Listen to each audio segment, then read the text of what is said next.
guys, this is Wenzes. Welcome back to my channel where we talk about personal development for INFJs and how to create an epic life on your terms. Today we're talking about the Ice-Cold INFJ. And this isn't at all about being selfish. This is, however, all about focusing on ourselves. It's about not caring if others are going through something if we're not actively doing anything to help them anyway, right? It's important to understand how many of our thoughts are actually focused on worrying what other people are experiencing, worrying about how a situation is going to turn out, and thinking about things that just cause us anxiety. All of this is keeping us from staying in our INFJ Epic life state. That is the state we want to be in. That is the state where we actually create a life that is more and more in alignment with what we want. And it's not just about how it's going to look on the outside. It's about how you experience it. It's about time that you wake up in the morning, can't wait to take on the day, and feel like life is rushing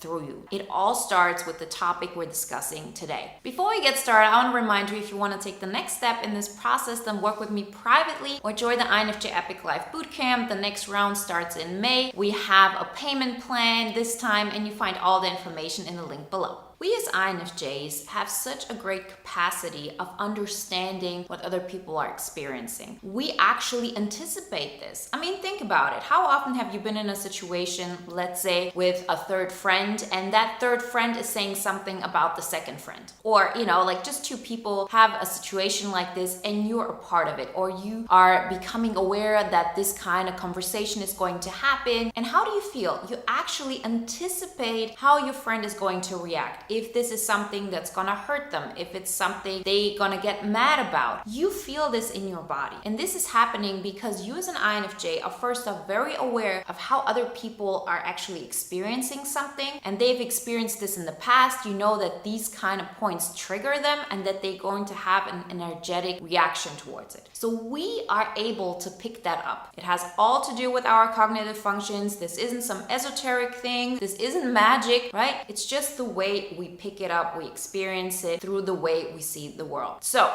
why is that a problem? The problem with this is that it doesn't help anybody. What we have experienced most of the time as children is we pick this up, maybe even stronger, because we haven't built up so many blocks throughout the years, right? I mean, if you're surrounded by children, you see how they're full of life way more than us adults because they haven't experienced so many things that push them into creating blocks. So from an early age on, we have learned how to do that. And we learned that because we hope that through us processing these emotions, we can heal others. We can actually make them feel better. It is either through us thinking that if you process this, they are not going to process it, or that we want to experience it beforehand so we can do something to prevent that situation. And this isn't just about two friends having an argument. It's also about other people's worries when it comes to their life. It's also about how a situation is going to affect somebody. This even applies to watching the news, because if you do this and you haven't worked on yourself from the capacity that we're going to talk about today, what happens is that these situations cause us anxiety. They cause us pain. They cause us to feel something negative, which contracts our energy. This is something you can test for yourself.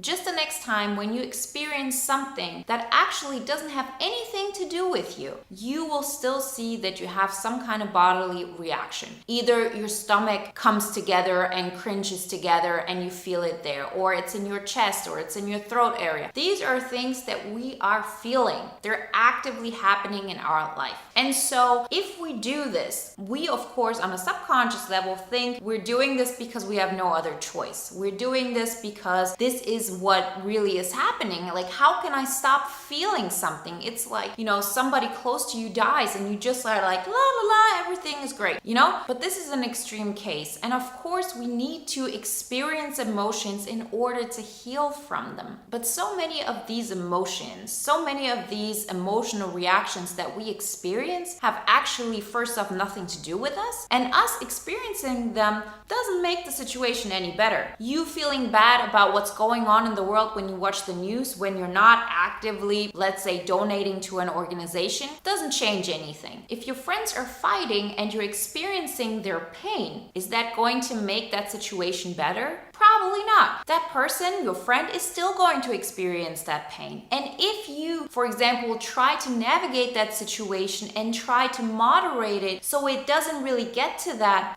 doesn't help your friend actually working through her or his stuff. Maybe in that situation, you avoided that confrontation. You avoided your friend being triggered. But does that mean that next time when they experience something similar, they're not gonna get triggered? Very often we actually enable people. But this isn't so much about what it means to other people. This is good to know in the back of our mind because it allows us to take the step we're going to talk about now. It helps us to have a better conscience about it. Because if we're actively thinking about it, it feels like we're being selfish. It feels like we're being really cold. And why would that even make a difference? That makes us unhumane. Why would we want to stop feeling these things? The reason for that is twofold. On the one hand, us experiencing other people's emotions, other people's stuff, doesn't make their situation better. Maybe it even enables them.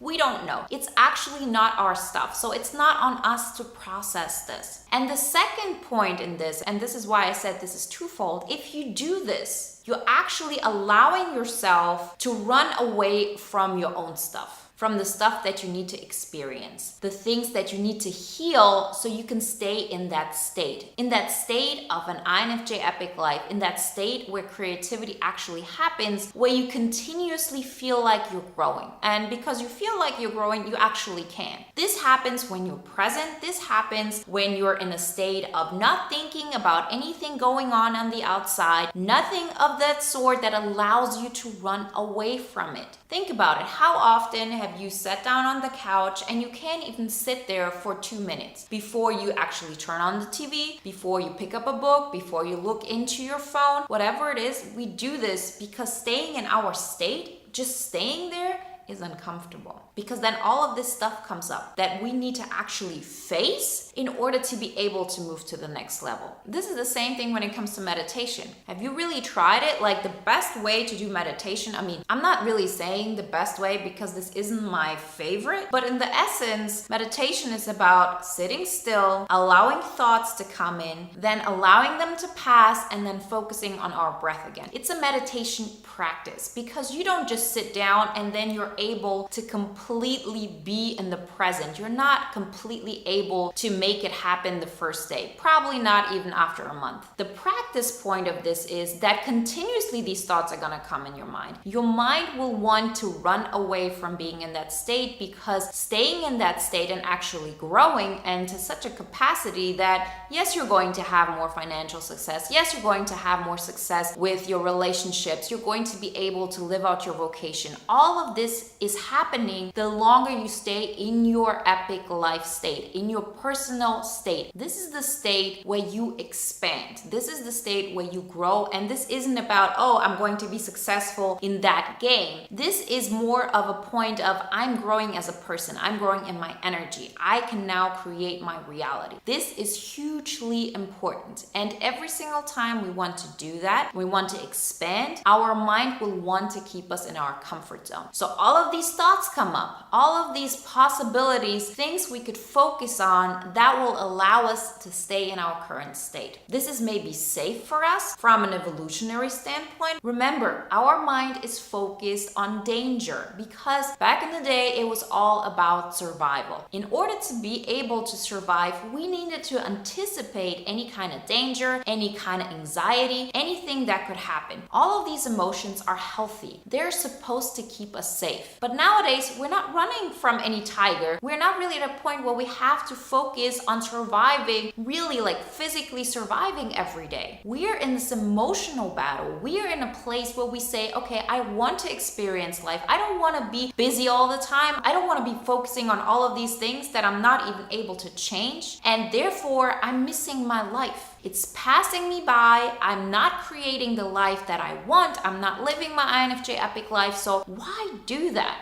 right? Understand, your mind wants to protect you, and we're going to help. Say to it, listen, I know that you're kind to me, I know that you want to protect me, but I got this. My higher self got this. We're going to make this happen, and it's okay to experience these emotions. Because if you're focused on, oh, your friend is going to experience that kind of pain, and you're doing this, yes, on the one hand, you're doing this because you don't want to be abandoned, because you feel like, okay, if I focus on myself and I'm not focused on what they're experiencing or what's going on around them, then, they're not going to keep me around. I'm going to be completely on my own. Like on a psychological survival level, yes, this is happening. But it's also happening because you want to experience that pain. You want to experience that pain because it feels familiar, because we've experienced it in the past. And we want to get to a state where it doesn't feel normal anymore, where it doesn't feel like second nature, because you cannot meditate all day long. You cannot be in a place where you continuously push yourself to think about the things that you enjoy about life, to be grateful, to go through life and to say, yes, I'm creating this amazing life. In order to do that, we have to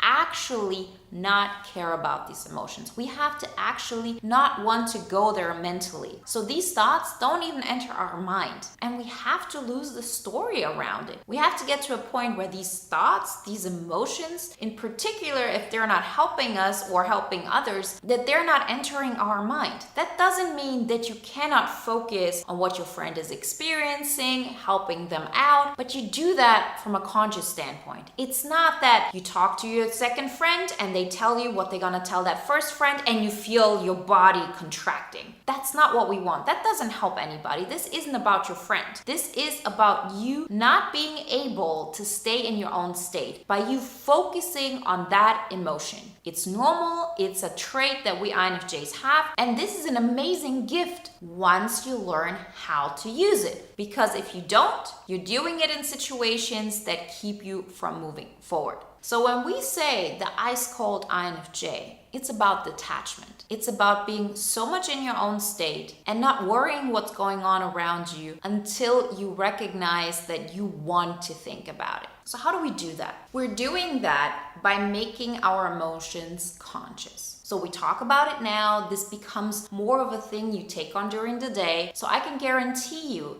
if you think about it, if you actually repeat this message to you over and over again, you will recognize when you have this kind of reaction. Next time, when you feel anxious, when you feel worried, when you feel angry, take a step back. Ask yourself, okay, first off, is this my emotion or is this somebody else's? The easiest way to do that is if it's somebody else's. That's the easiest to recognize. Then you say, okay, so I'm worried about how that person is going to react, or I'm worried that other people are going to suffer. Them suffering or not isn't going to get better by you suffering as well. It just isn't. It's like saying, I have to eat the sandwich that is left over because there's starving kids in the world. They're not going to stop starving if you eat that sandwich. They're still going to suffer, and the best way to help them is to actually get to a state where you feel better, where you have more energy, because from that point you can actually help many more people. You're not going to experience that pain. You're going to be able to first off inspire the people around you to also choose happiness, to also choose their own epic life, and at the same time you're going to be in a much better state where you have something to give. Because if you're in a state where you're constantly reacting towards everything that's going on around you, you're in survival mode, and in survival mode you can't really give that much. You give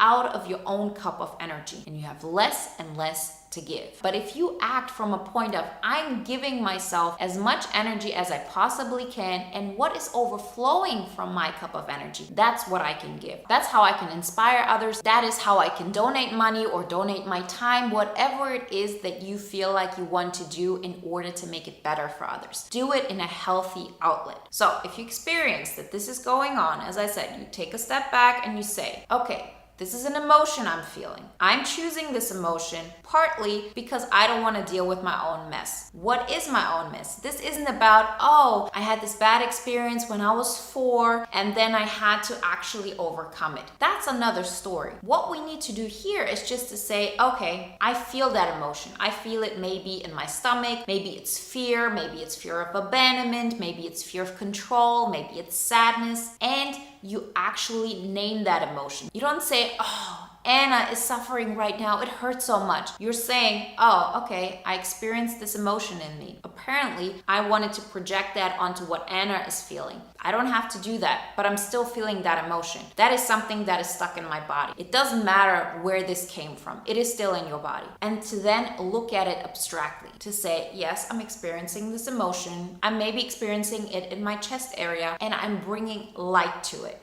That means you stay in a positive state. You look at this emotion from a positive mindset. You say, yes, I'm experiencing this pain. Yes, I'm experiencing this anxiety. Yes, I'm experiencing this discomfort. And I'm gonna look at it straight in the eye. I'm not gonna run away. I'm gonna stay here because this is an emotion and I'm an internally strength person. I'm an INFJ. I got this and I'm going to take care of it. I guarantee you, if you do this, you actually get to a position where you say, I don't have to project these emotions. I'm not my emotions. I experience that this is happening. I see that this is happening, but that isn't me. It's an emotion that I'm having. I'm not that emotion. I'm actually in a state of bliss. I'm actually in a state of gratitude, and I'm thankful for that emotion. I'm thankful that it came up because now that it came up, I can work through it. And you stay with this pain. As I said, you don't run away, because what happens is you actually grieve it. You allow it to move away because you've taken the story out of it. The longer you look at pain and you look at it not from a place of, I want to deny this or I want to run away from this, because this is what happens most of the time. We run away from pain and that's why it stays with us. But if you look at it and you say, please turn up, get as strong as you possibly can, I can handle this, because then you allow it to come up so much that you cannot hide from it anymore, but you take it on with control. And when you do that, it starts dissolving.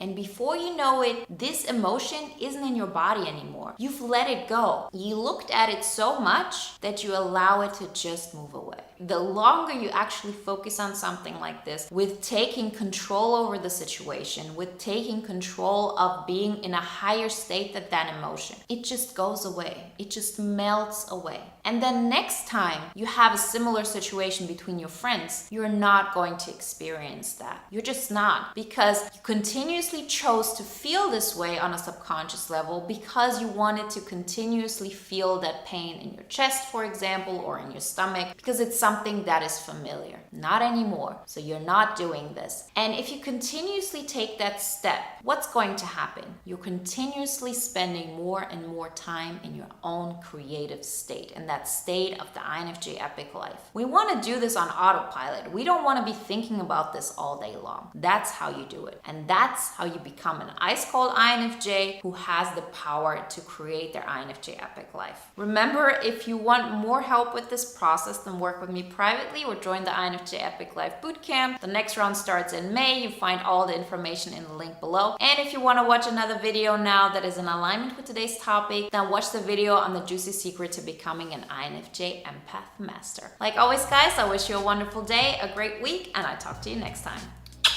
Bye.